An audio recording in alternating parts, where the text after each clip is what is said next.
Hello friends, myself doctor M K Gokhru, department mathematics, government college Ajmer. Number theory में हमने अब तक divisibility में पहले मैथमेटिकल इंडक्शन क्या है उसके आधार पर कई सारी चीज़ें देखी, कॉम्पिटिटिव एग्जाम्स के पॉइंट ऑफ व्यू से भी चीज़ों को विचार किया। उसके बाद डिविजिबिलिटी देखा। डिविजिबिलिटी में भी इनिशियली कुछ थ्योरम्स किए हैं और कुछ प्रैक्टिकल एग्जांपल्स भी किए हैं। आज हम ग्रेटेस्ट कॉमन डिवीजर की बात करें।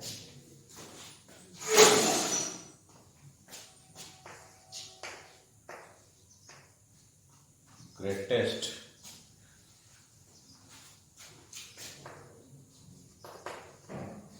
ग्रेटेस्ट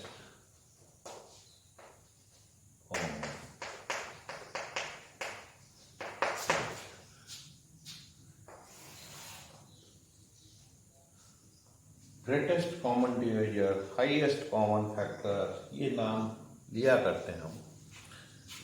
तो नंबर थ्योरी में हम बात कर रहे हैं, इसलिए ग्रेटेस्ट कॉमन डिवीजर बात कर रहे हैं। ग्रेटेस्ट कॉमन डिवीजर है क्या? ये दो संख्याएं हैं। फॉर एग्जाम्पल हम ले लेते हैं, जैसे दो संख्याएं 60 एंड 26। ये दो संख्याएं हैं, इनके ग्रेटेस्ट कॉमन डिवीजर निकालना है। हम अब तक जो प्रैक्टिस करते आए हैं या हम अब तक जो करते आए हैं वो इस तरह से, हम क्या करते थे, इसको फैक्टराइज करते थे 2 इंटू 30 को हम लिखते हैं 2 इंटू 15 को फिर लिखेंगे 3 इंटू 5। देख लीजिए, इसको फैक्टराइज कर दिया 60।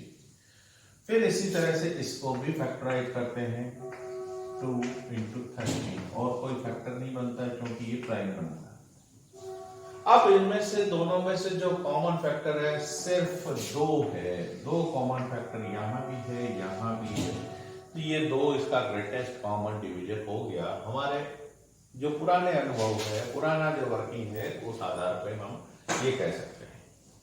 अब अगर सपोज करो इसकी जगह 52 होता तो 2 और 2 हो जाता, 2 और 2 कॉमन डिवीजर हो जाता। अगर ये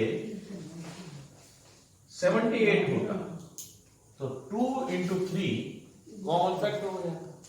तो इस तरह से हम कॉमन फैक्टर्स अलग अलग तरीके से इनको फैक्टराइज करके निकालते रहे।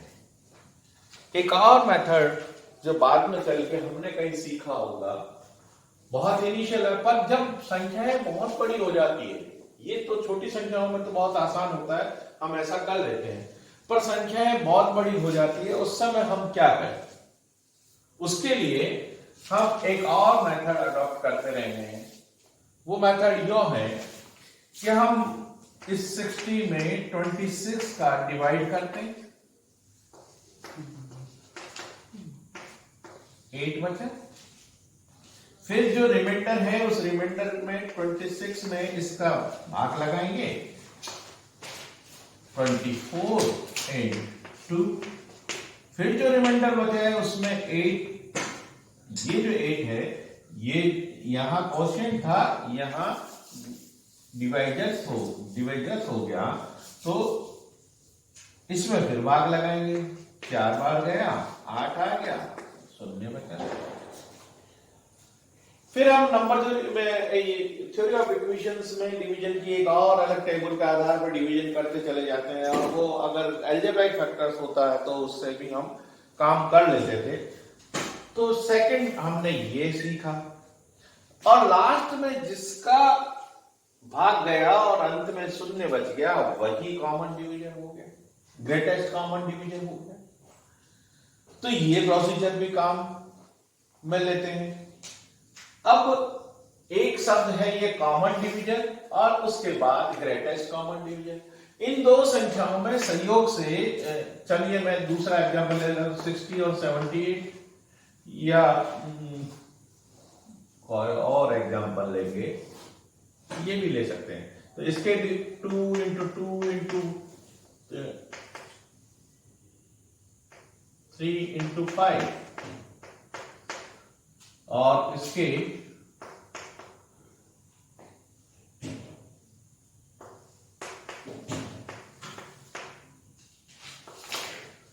ये फैक्टर हो गए। तो ये 2 और ये 3, ये दोनों फैक्टर यहां भी है, यहां भी है। तो इसका ग्रेटेस्ट कॉमन डिवीजर तो ये 2 है, 2 यानी 2 डिवाइड 60 एंड 2 डिवाइड 78।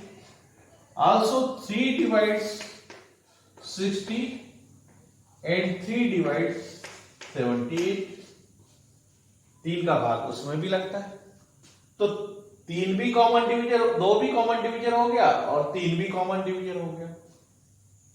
अब ग्रेटेस्ट कॉमन डिवीजर देख लीजिए, 6 ऐसा संख्या है, इन दोनों फैक्टर दोनों में आ रहे हैं, तो 2 into 3, 6 डिवाइड 60 एंड 6 डिवाइड 78। अर्थात ये 6 ऐसा है जिसका भाग इसमें भी लगता है, इसमें भी पूरा पूरा लगता है। तो इसका और इससे बड़ा कोई फैक्टर नहीं है जो दोनों को डिवाइड करे। तो ये जो फैक्टर है 6, ये कहलाएगा ग्रेटेस्ट कॉमन डिवीजर। ये तो कॉमन डिवीजर्स है, और यहां ये 6 इस केस में ग्रेटेस्ट कॉमन डिवीजर हो गए। तो ग्रेटेस्ट कॉमन डिवीजर की ये जो फिनोमिना है, इस फिनोमिना को हम पहले कॉमन डिवीजर को समझे और फिर ग्रेटेस्ट कॉमन डिवीजर को समझे, तो हमें ये चीजें समझ में आती हैं। अब मैं इन दोनों एग्जाम्पल को साथ में रखते हुए अलजेब्राइक वे क्या है, हम ग्रेटेस्ट कॉमन डिवीजर को अब एक नए तरीके से सीखने का प्रयास करेंगे। 2 तरीके से हम उस ग्रेटेस्ट कॉमन डिवीजर को सीखेंगे। पहला एल्गोरिथम एक वे क्या है इसका, ए और बी 2 नंबर, इन 2 नंबर का ग्रेटेस्ट कॉमन डिवीजर क्या है उसको निकालने का तरीका इसी के आधार पे मैं डिराइव करूंगा, इसी के आधार। चलिए क्या है, मेरा ए ये 60 मान लेता हूं और बी 26 मान लेता हूं। तो 60 और 26 का ग्रेटेस्ट कॉमन डिवीजर की बात मुझे करनी है। 60 एंड 26 या 60 और 78, यहां एग्जांपल 60 और 78 लिया। अब मैं पहला क्या करूंगा, देखिए पहले मैं इसको मैथमेटिकल में न्यूमेरिकल वे में लिख रहा हूं, फिर उसको अलजेब्राइक वे में ले जाऊंगा। तो 60 और 26 मैंने क्या किया यहां, 60 को मैं ऐसा लिख सकता हूं, 60 2 कोशिएंट है, 2 into 26 प्लस 8 हो गया। ये 60 लिख सकते हैं ऐसा, यहां से देखिए, इसको ध्यान से देखिए, इसको ये 60 लिख दिया। अब ये जो 26 है, फिर नेक्स्ट स्टेप मैंने क्या किया, 26 में 8 का भाग लगाया, ये 26 यहां 26 is equal to 3 into 8 plus क्या बचा 2, 8 तारीख 24 और 2 26। तो यहां रिमाइंडर फिर बच गया। फिर उसके बाद मैं इस 8 को यहां लिखता हूं। देखिए नेक्स्ट स्टेप में मैं क्या कर रहा हूं, 8 को यहां लिखा, जो मेरा यहां लिखा जा रहा है वो मैं यहां लिख रहा हूं, 60 26 8। फिर भाग किसका लगाया, ये 26 का लगाया था पहले भाग। फिर नेक्स्ट स्टेप पे ये देखिए 26 यहां से यहां आ गया, ये 8 यहां से यहां आ गया। अब इसके बाद नेक्स्ट स्टेप, ये 8 यहां से यहां आ गया, तो ये 2 यहां आएगा। तो मैं नेक्स्ट में भाग किसका लगा रहा हूं, 4 into 2, ये 2 का भाग लगाया। जो भाग लगा रहा हूं वो यहां लिख रहा हूं और बाकी का रिमाइंडर 0। तो लास्ट बार जिसका भाग लगाया है वो क्या हो गया, ग्रेटेस्ट कॉमन डिवीजर। अब इसको लिखना कैसे, इसको इस वे में कैसे समझना है। पहला फैक्टर मेरा 60 और 26, next this is equal to, मैं आगे चल के एक थ्योरम प्रूव करूंगा, एक चीज थ्योरम के आधार पे मैं बताऊंगा कि ये इस तरह से ही आएगा। अभी मैं इसको लिख रहा हूं इसी को, कि इन दोनों का greatest common factor, greatest common divisor निकालो, या रिमाइंडर के आधार पर मैं ग्रेटेस्ट कॉमन डिवीजर निकालूंगा, तो फिर 26 और 8, 26 और 8 नेक्स्ट ये लिखूंगा, फिर उसके बाद नेक्स्ट लिखूंगा 8 and 2, और फिर लास्ट में ग्रेटेस्ट कॉमन डिवीजर आ जाएगा।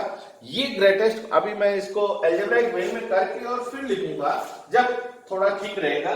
तो यहां ये जो मेरा फैक्टर था उस फैक्टर को मैंने एनालाइज किया, नेक्स्ट क्या लिखूंगा, उसके बाद क्या लिखूंगा, मैं यहां से लिख सकता हूं 26 and 8 आएगा, जो छोटा है इसमें से, छोटा का इसमें भाग लगा दो, बाकी बचा जो रिमाइंडर है 26 दूनी 52, 26 into 2 52 और 8 रिमाइंडर है, तो मैं क्या लिखूंगा नेक्स्ट में 26 and 8 रिमाइंडर। फिर इसके बाद 8 जो छोटा है उसका भाग लगा दे इसमें, तो 8 3 24 और 2 बचेंगे, तो ये 8 जिसका भाग लगा रहा हूं, पहले लिख रहा हूं 8 और ये क्या हो गया 2। अब 2 छोटा है तो 2 का भाग लगा देंगे, तो ये 2 फाइनली पूरा भाग चला गया, तो 2 क्या हो गया ग्रेटेस्ट कॉमन डिवीजर हो गया। इस तरह से भी हम ग्रेटेस्ट कॉमन डिवीजर को निकाल सकते हैं, सीधा सीधा लिख के। अब इसके बाद अलजेब्रिक वे क्या होगा, देखिए ये जो कुछ लिखा है मैंने उसको अलजेब्रिक वे में लिखूं, मेरे पास 2 नंबर है ए और बी, तो क्या लिखा जाएगा, मैं देखिए ए और बी का मुझे ग्रेटेस्ट कॉमन डिवीजर चाहिए। यहां क्या लिखा मैंने, a इज इक्वल टू, ये क्या है क्वोशिएंट, ये 26 का डिवाइड किया q into b, b into q plus r क्या है रिमाइंडर, फर्स्ट टाइम जो रिमाइंडर है उसको मैं r1 कर दूं, और क्वोशिएंट जो क्वोशिएंट फर्स्ट टाइम आ रहा है उसको q1 कह दूं।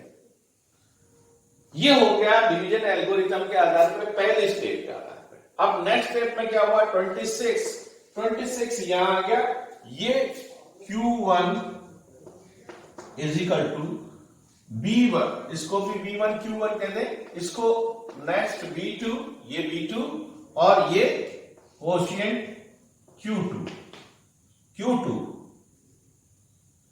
ये इसका भाग लगा रहे हैं q2 एंड जो ये क्वोशिएंट आ गया, ये q2 और ये b2 हो गया, प्लस r2। फिर नेक्स्ट स्टेप पे ये q1 यहां लिखा, यहां एक और कंडीशन है, देखिए ये रिमाइंडर 0 इज लेस देन और equal to r1 is less than b, यानी इससे ये जिसका भाग लगा रहे हैं b, जिसका भाग लगा रहे हैं उस 26 का डिवाइड कर लेना, 26 से छोटा होना चाहिए। इस एल्गोरिथम में नेक्स्ट एल्गोरिथम बताऊंगा, उसमें देखना मिनिमल एल्गोरिथम जब बताऊंगा तो उसमें एक और कंडीशन है कि ये b/2 से छोटा होना चाहिए, वो मिनिमल वाली बात करूंगा जब करूंगा। अभी ये हुआ कि ये जो रिमाइंडर है, ये रिमाइंडर इस b से जिसका भाग लगा रहे हैं उससे छोटा होना चाहिए, बड़ा हो जाएगा तो एक बार और चला जाएगा भाग, इसलिए ये 0 is less than equal to r1 is less than b। फिर या जिसका भाग लगा रहे हैं उसको b1 कहा ना, हाँ, तो इसको b1 फिर नेक्स्ट में क्या होगा, 0 is less, next reminder r2 है, r2 is less then this b2। फिर अब नेक्स्ट स्टेप में क्या होगा, b2 q2 will be equal to b3 q3 plus r3।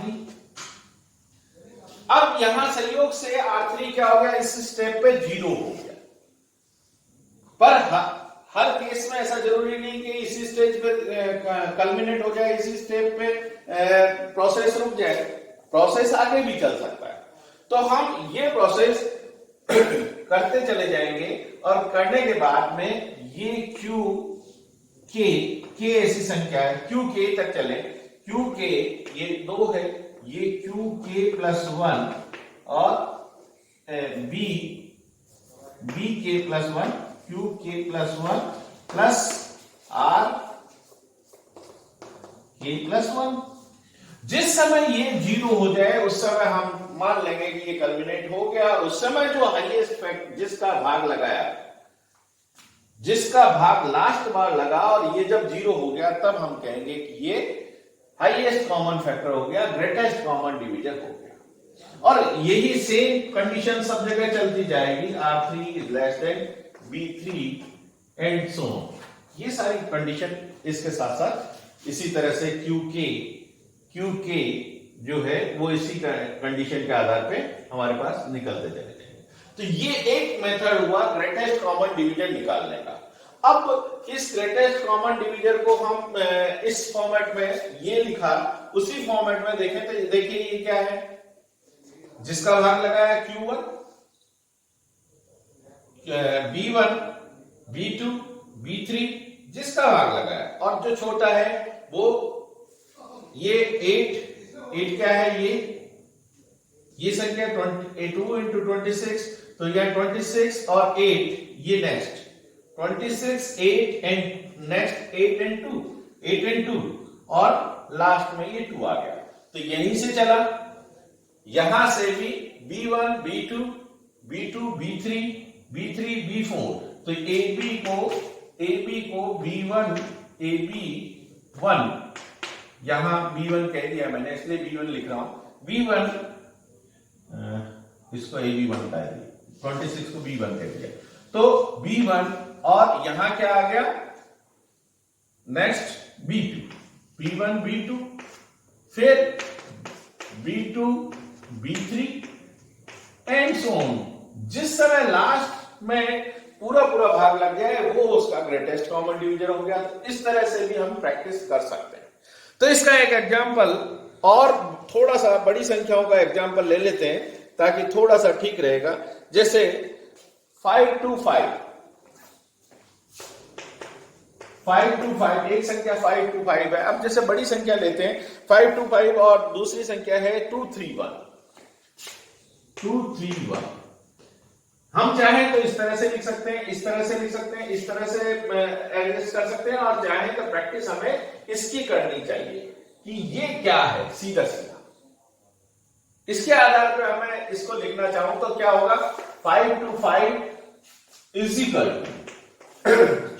छोटी दोनों में छोटी संख्या कौन सी है, 2, 3, 1।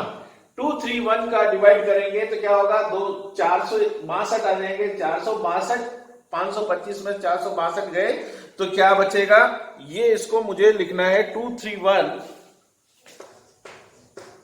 और रिमाइंडर क्या है 462, 28 और 25,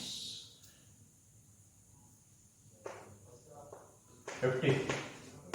देख लीजिए 231 और 53 बस 63 बचेंगे,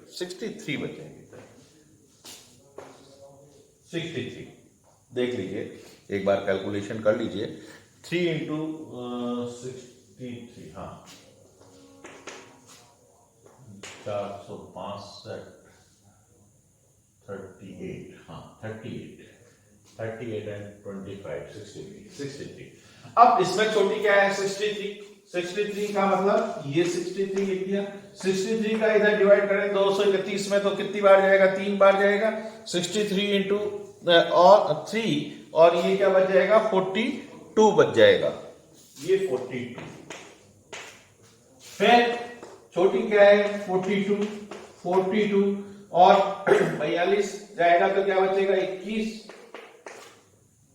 फिर नेक्स्ट 21 का पूरा भाग चला गया, तो अब इसमें सीधा 21 क्या हो गया, ग्रेटेस्ट कॉमन डिवीजन हो गया। तो इस तरह से मैं ग्रेटेस्ट कॉमन डिवीजन लिख सकता हूं। इस तरह से ग्रेटेस्ट कॉमन डिवीजन लिखने की अभ्यास करना है। तो ये तो एक हुआ।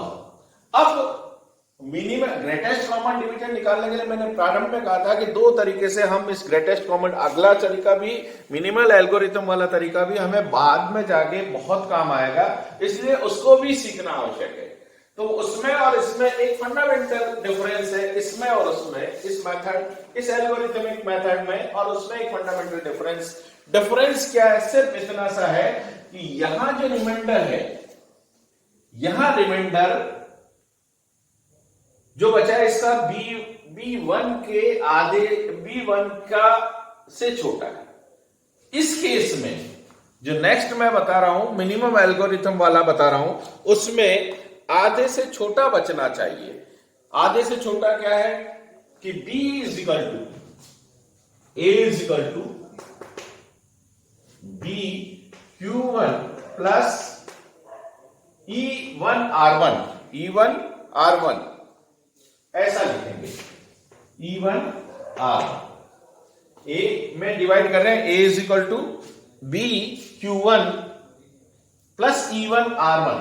e1 क्या है, या तो ये +1 होगा या -1 होगा, इसकी वैल्यू +1 या -1 होगी। अब वो कैसे, और इस केस में जो रिमाइंडर है, ये रिमाइंडर 0 इज लेस देन और equal to r1 is less then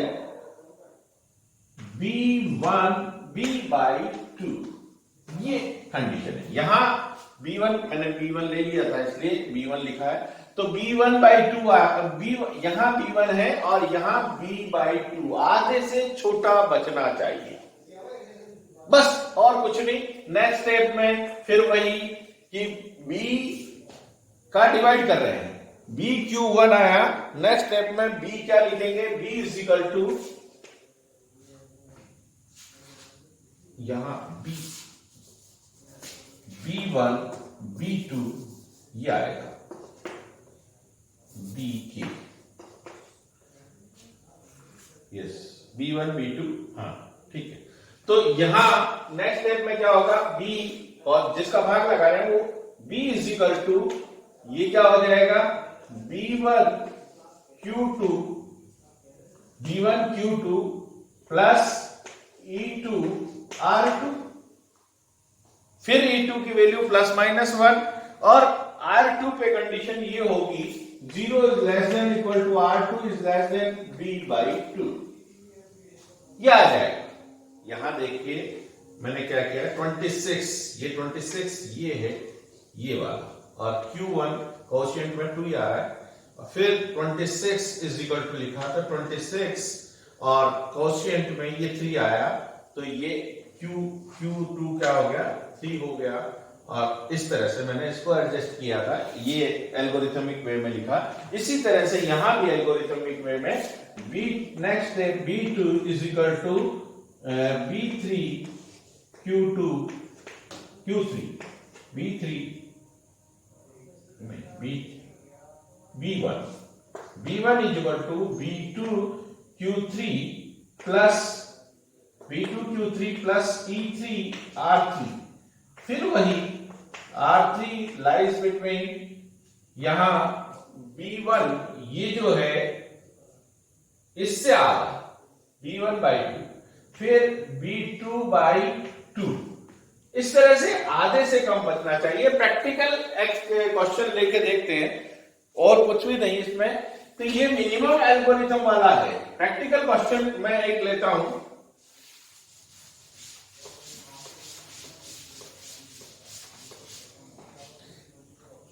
जैसे ये है 396 और 671, 396 और 671, ये प्रैक्टिकल एग्जाम्पल। अब 671 को मैं इस एल्गोरिथम में बात कर रहा हूं, 671 को मैं लिख सकता हूं 671 is equal to 2 into 396, 2 into 396 minus 121, शायद ये 121 ही है, 121, फिर 396, ये जिसका डिवाइड कर रहे हैं 396 इज इक्वल टू लिख सकते हैं हम 396 121 के आधार पे, 121 के आधार पे लिख सकते हैं 3 इंटू 121, 3 इंटू 121 प्लस 363 और 36 बचेंगे, 33 बचेंगे, 33, फिर 121 इज इक्वल टू लिख सकता हूं मैं 33 इंटू 33, ये बचा ना 33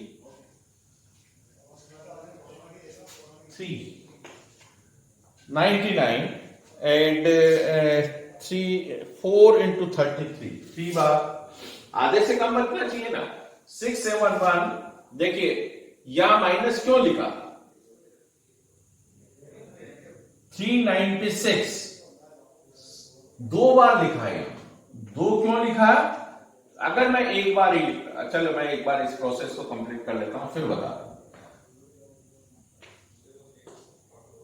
प्लस 33 4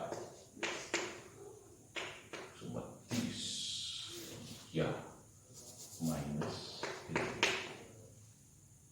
-11 आएगा और फिर 33 33 3 into 11 प्लस 2। अब देखिए इस प्रोसेस को समझिए जो मैंने यहां किया था। यहां क्या है 671, यहां लिखता हूं 671। अगर मैं 396 का डिवाइड करता हूं तो वैसे तो एक बार ही जाएगा, एक बार जाएगा 396 और ये बचा 5 और ये 10 7 और 275। अब ये जो कि ये 275 मैं यहां ये भी लिख सकता था कि 671 देखिए is equal to 1 into 396 plus 275। पर चूंकि ये 275 इसके आधे से अधिक है, 396 275 is greater than 396 upon 2, आधे से अधिक है। इसलिए मुझे क्या करना पड़ा, यहां एक की जगह ये 2 करना पड़ा और 2 करने के बाद ये नेगेटिव में संख्या ये बच गई। यानी वो जो E1 लिखा ना, E1 इस केस में यहां मैं प्लस E1 और E1 की जगह मैं क्या करता हूं -1 कर देता हूं। E1 E2 E3 +1 या -1 वैल्यू ले सकते हैं। तो ये कर दिया मैंने 1 to 1। अब इस केस में नेक्स्ट 396 1 to 1 का यहां किया 3 बार गया और 33 यहां आधे से 1 to 1 के आधे से कम बच रहा है, इसलिए मुझे कोई तकलीफ भी नहीं है, इसमें सीधा काम है। फिर नेक्स्ट टाइम 131 में 33 का भाग लगाए तो 3 बार ही जाता है। 33 में 3 99 और 22 बच जाएंगे, पर वो 22 इस 33 के आधे से ज्यादा है, इसलिए मुझे एक बार यहां बढ़ाना पड़ेगा और यहां ये नेगेटिव में -11 आ जाएंगे। तो यहां भी वही बात हुई कि यहां प्लस लिख दूं और प्लस -1 यानी E3 की value E1 E2 E3 E2 की वैल्यू +1 E3 की वैल्यू -1, ये 11 बच गए। अब ये नेक्स्ट में 33 3 into 11 3 बार पूरा गया और उसके बाद में ये 0 बच गया। तो लास्ट जो बचा है वो क्या है 11, जिसका भाग लगाया पूरा भाग चला गया। तो 11 क्या हो गया, this term is the greatest common division of these two. अब इसको ब्रैकेटेड फॉर्म में हमें प्रैक्टिस वो करनी है। ब्रैकेटेड फॉर्म में लिखें तो क्या होगा, दिस 396 और 671। तो नेक्स्ट क्या आएगा 396 और 1 to 1 फिर इसके बाद में 1 to 1 और इसके बाद में 33,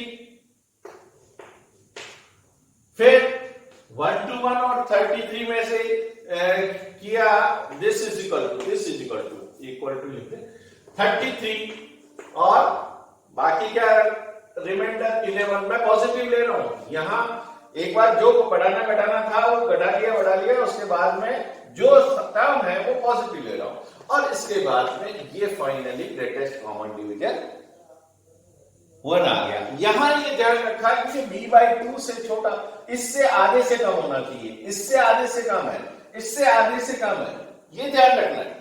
तो मिनिमम एल्गोरिथम में ये ध्यान रखना है कि आधे से, ये हमें बहुत लंबी कैलकुलेशंस होती है तो ये मिनिमम वाला एल्गोरिथम हमें ज्यादा फ्रूटफुल होता है, हमारे लिए ज्यादा कारगर होता है बनिस्बत उस एल्गोरिथम के।